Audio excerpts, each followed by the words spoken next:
This is what I do for fun, not what I do for a living.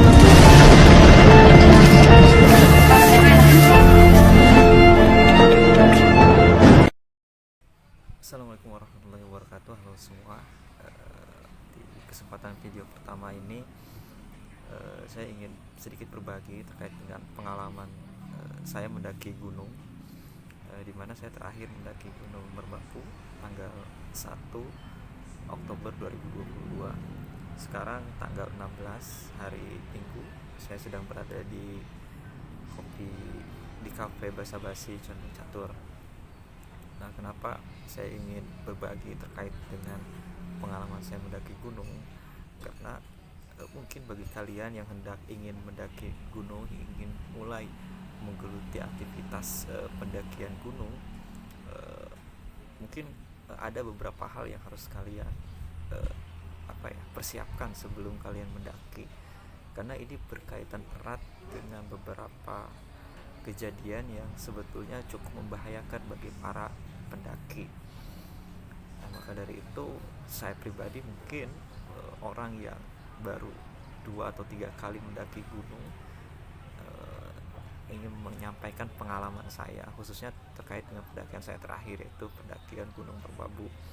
Karena bisa dibilang Gunung Merbabu yang memiliki ketinggian sekitar 3142 mdpl itu mungkin dikira sebagai satu gunung yang tidak terlalu tinggi gitu ya, yang ada di Jawa. Tapi dengan trek yang begitu sulit, itu menjadi tantangan tersendiri bagi para pendaki, khususnya para pendaki pemula. Dan keterkaitan informasi yang disampaikan di berbagai macam platform media, entah itu YouTube atau segala macamnya, itu sudah banyak sebetulnya yang memberitahukan bagaimana alur ataupun jalur pendakian dari Gunung Merbabu. Jadi ini hanya sekedar pengalaman ya, sharing saja, siapa tahu ada teman-teman yang mau mendaki.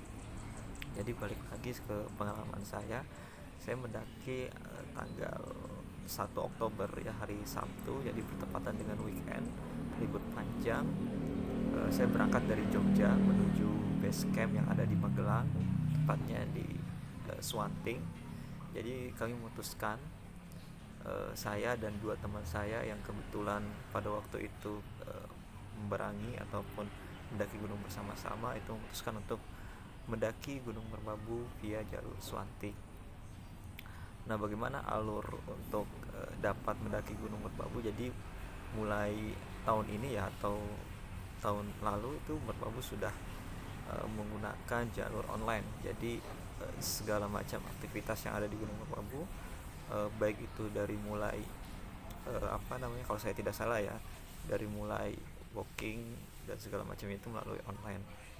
Hanya saja memang pada tanggal 1 kemarin teman saya tidak sempat ataupun tidak dapat tiket ataupun jalur masuk online, sehingga mau tidak mau kami bertiga memutuskan untuk menghubungi salah satu base camp yang ada di Swanting tersebut. Dan alhamdulillah ada satu base camp yang ternyata masih membuka pendaki yang mau mendaki Gunung Merbabu. Dan memang singkat cerita, akhirnya kami sampai di base camp itu pada Jumat malam, karena kami dari Jogja berangkat pada jam 7:30 malam, sampai di base camp jam 9:30 ya. Jadi perjalanan sekitar 2 jam lah, karena kira-kira kami berangkat dari jam 8 ya, kalau tidak salah, dari jam 8 pagi sampai 9:30. Nah, memang base campnya tidak terlalu jauh dari kota Jogja, bisa ditempuh melalui kendaraan bermotor ya. Jadi bisa motoran ya, bisa naik mobil juga, bisa ke atas. Jadi ya balik lagi, setelah saya sampai di base camp pada jam 9:30 itu ya, kami akhirnya beristirahat di situ dan melakukan pendakian pada esok harinya, pada hari Sabtu. Dan di pagi hari dan keesokan harinya kami memutuskan untuk mendaki pada pukul 8 pagi. Nah, kenapa ini saya dan teman saya memutuskan untuk pagi hari, sepagi mungkin untuk mendaki? Karena berkaitan dengan cuaca di Gunung Merbabu sendiri.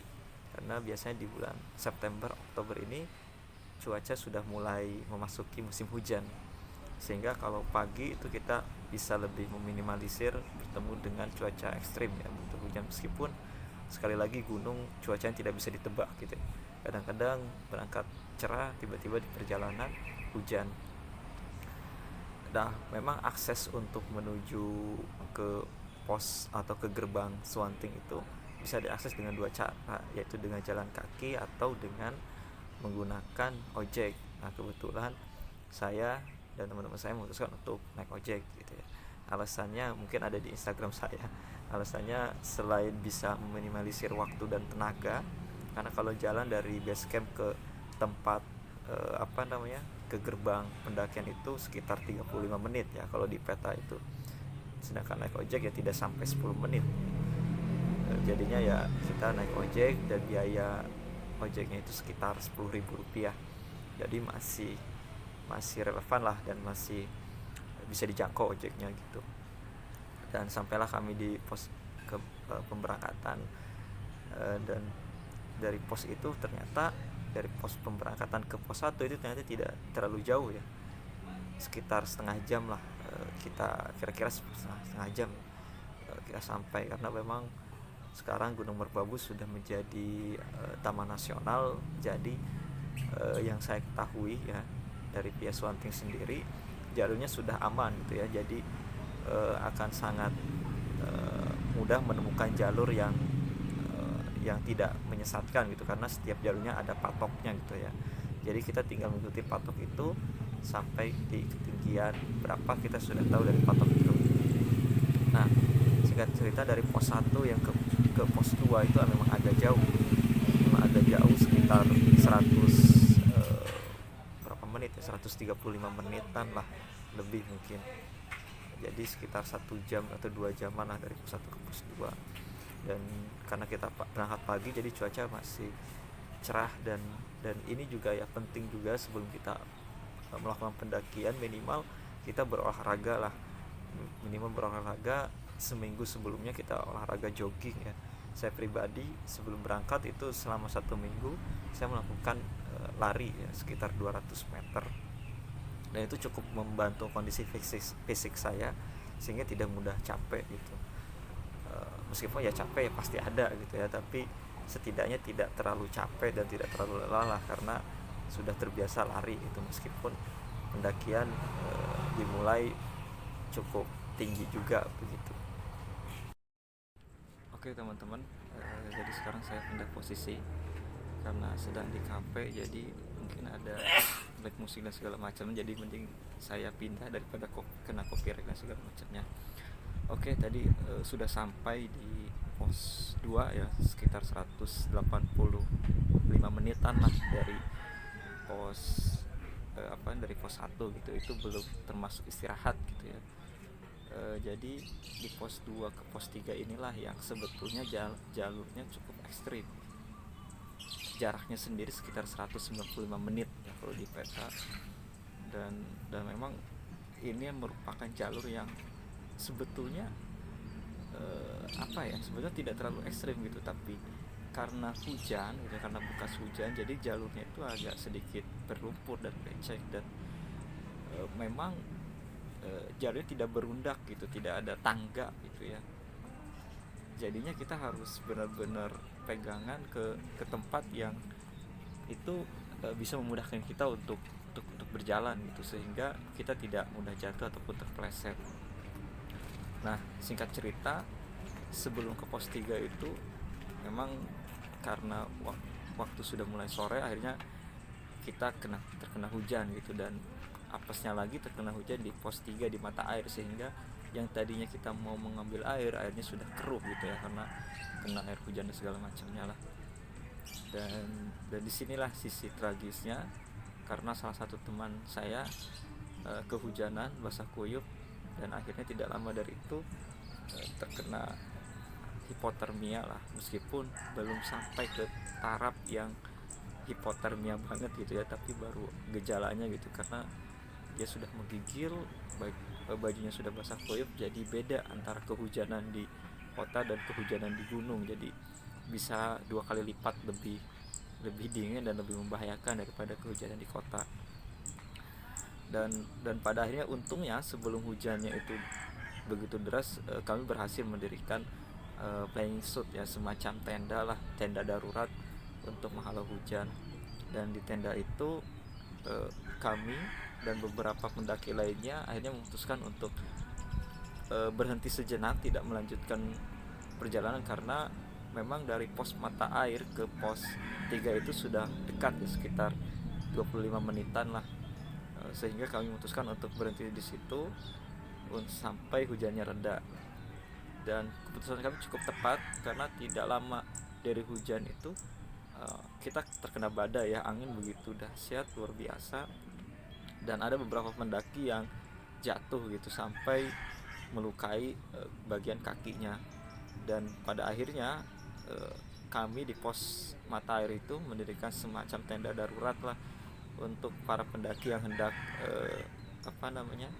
yang hendak mampir untuk sebelum menuju ke pos 3. Dan ramai sekali gitu ya, karena sekali lagi weekend dan banyak pendaki dari Jakarta. Saya lihat satu rombongan bisa sampai 15 sampai 20. Ada open trap juga kalau tidak salah, pada waktu itu dua open trap kalau tidak salah ya. Dan memang ramai sekali gitu. Nah, singkat cerita, teman saya yang tadi kedinginan akhirnya sudah mulai membaik karena kita mendirikan dapur darurat juga, memasakkan air hangat untuk para pendaki yang kedinginan, dan itu cukup membantu ya. Jadi itulah pentingnya persiapan sebelum berangkat, dan diusahakan memang alat masak, alat yang darurat seperti jas hujan dan segala macamnya itu ditaruh di bagian paling atas ya, karena bisa digunakan kapan saja ketika keadaan darurat macam kita para pendaki gitu. Nah, sekitar 1 jam lah kita menunggu di pos mata air itu. Akhirnya hujan reda, tapi karena teman saya yang satu yang itu sedang masih kedinginan gitu ya, dan terlalu terbebani jika harus membawa carry dan bersihkan tenda sampai ke pos 3, pada akhirnya saya sendiri yang membawa gitu ya. Ini adalah pendakian pertama saya yang harus membawa tenda sampai ke pos 3, meskipun hanya sekitar 30 menit ya dari pos mata air itu. Tapi ya cukup berat gitu ya, tidak bisa ringan-ringankan gitu, karena tenda ya cukup berat gitu. Apalagi dalam kondisi di mana habis hujan, jadi treknya itu memang benar-benar licin, harus berhati-hati. Nah, singkat cerita, sampailah saya di pos 3 dan mendirikan tenda, dan beruntungnya ada salah satu pendaki dari Jakarta yang kita temui di sepanjang perjalanan itu membantu saya untuk mendirikan tenda. Dan ya, tepat maghrib jam 6-an, sekitar jam 6, akhirnya tenda berhasil didirikan, dan dua teman saya akhirnya sampai juga di pos 3 setelah menyusul. Dan tidak lama dari itu akhirnya kita mengobrol, beristirahat, sembari menghangatkan tubuh, menyiapkan makan malam dan segala macamnya, dan pada akhirnya tidur. Dan sebelum tidur itu memang kita diisi oleh obrolan-obrolan yang mungkin akan dirindukan ya oleh para pendaki gitu. Jadi bukan puncak yang kita rindukan gitu, tapi obrolan-obrolan di dalam tenda yang kayaknya itu tidak bisa diulang lagi gitu kalau mendaki dengan orang yang berbeda. Nah, singkat cerita, akhirnya pada pukul 4:30 gitu, sekitar jam 4:30 pagi, saya terbangun untuk melakukan summit pendakian di pagi dini hari agar dapat melihat sunrise. Tapi sayangnya dua teman saya tidak melanjutkan perjalanan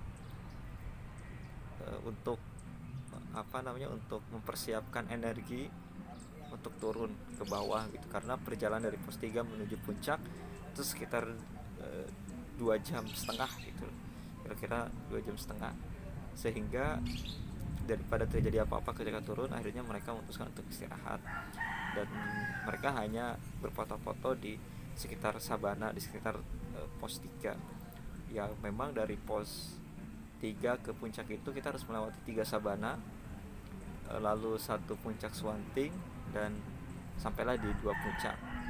Puncak yang pertama adalah puncak triangulasi ya kalau tidak salah, saya suka salah menyebutnya, dan satu puncaknya lagi adalah puncak Kenteng Songo.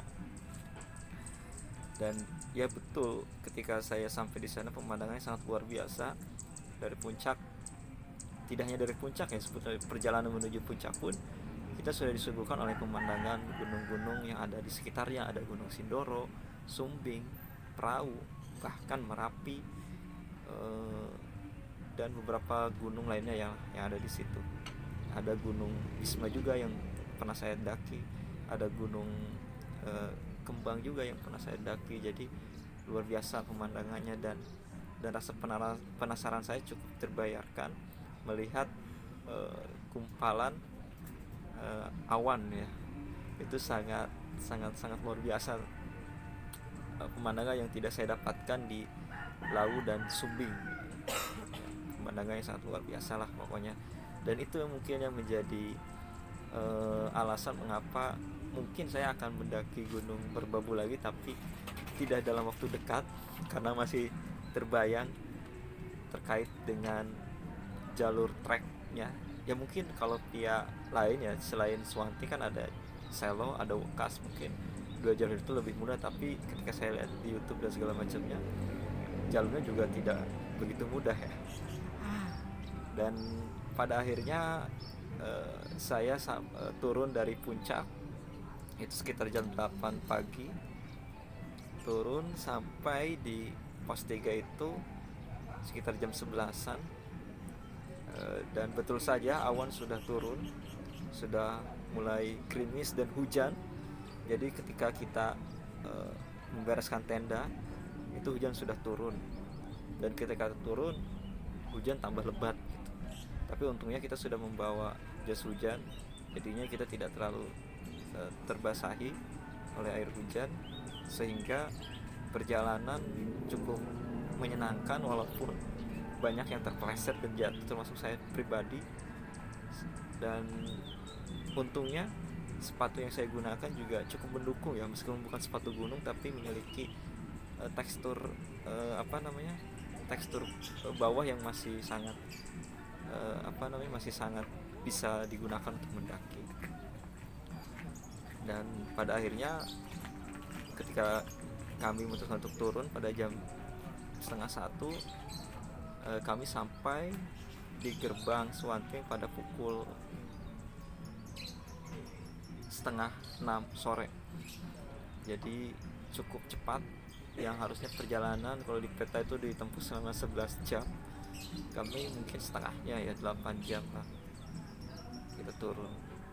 Ya mungkin itu pengalaman saya di Gunung Merbabu via Swanting. Jadi buat kalian yang ingin mendaki Gunung Merbabu, yang pertama adalah persiapan fisik. 1 minggu sebelum pendakian kalian harus minimal lari sejauh 200 meter lah setiap harinya, atau bisa lebih, itu lebih baik. Nah yang kedua adalah teman-teman juga harus mempersiapkan bekal, jangan sampai perbekalan kurang, karena itu juga dapat membantu kualitas pendakian teman-teman menjadi lebih efektif dan lebih efisien. Lalu yang ketiga adalah cari partner yang memang mereka sudah hafal dengan trek atau jalur dari Merbabu via Swanting ini, karena itu dapat membantu kita agar lebih mudah, lebih cepat sampai ke puncak. Oke, mungkin itu saja yang bisa saya berbagi, yang bisa saya bagikan. Semoga bermanfaat buat kalian. Assalamualaikum warahmatullahi wabarakatuh.